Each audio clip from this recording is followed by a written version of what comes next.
আর চিংড়ি মাছ। দেখুন এই পুঁই মিশিলিগুলো পরিষ্কার করে ভালো করে ছোটো ছোটো করে কেটে রেখেছি। আর এখানে চিংড়ি মাছটাও ধুয়ে পরিষ্কার করে রেখেছি। আমি একটা কড়া নিয়েছি, তাতে 50 গ্রাম মতো সর্ষের তেল দিয়েছি। আমি সর্ষের তেল এটা রান্না করব। এখানে চিংড়ি মাছগুলো দিয়ে দিচ্ছি।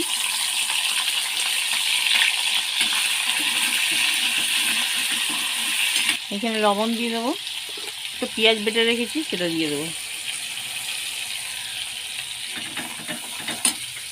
লঙ্কার গুঁড়ো, হলুদের গুঁড়ো, জিরে গুঁড়ো।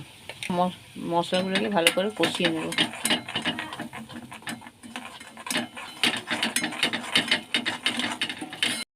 বন্ধুরা, আমার এখানে মশলাটা ভালোভাবে কষানো হয়ে গেছে।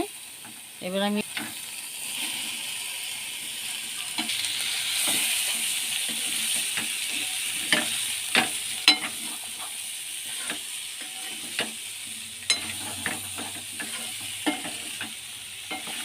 কষাবো।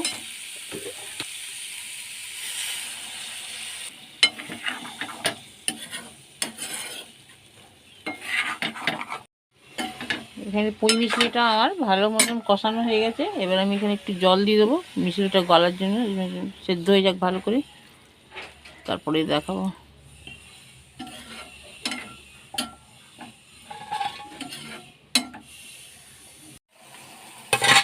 দেখুন বন্ধুরা, এখানে আমার মিশিলির জলটাও শুকিয়ে গেছে আর মিশিলিটাও ভালোভাবে সেদ্ধ হয়ে গেছে।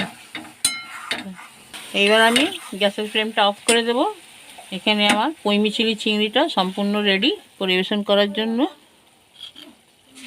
রেসিপিটি আপনাদের ভালো লাগলে ইউটিউব থেকে যদি দেখে থাকেন আর আমার চ্যানেলে নতুন হয়ে থাকেন, তাহলে চ্যানেলটা আমার সাবস্ক্রাইব করে দেবেন, একটা লাইক কমেন্ট শেয়ার করবেন।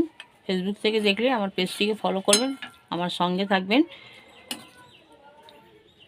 আপনারা ভালো থাকবেন, সুস্থ থাকবেন, দোয়াতে আমাকে মনে করবেন। আল্লাহ হাফিজ।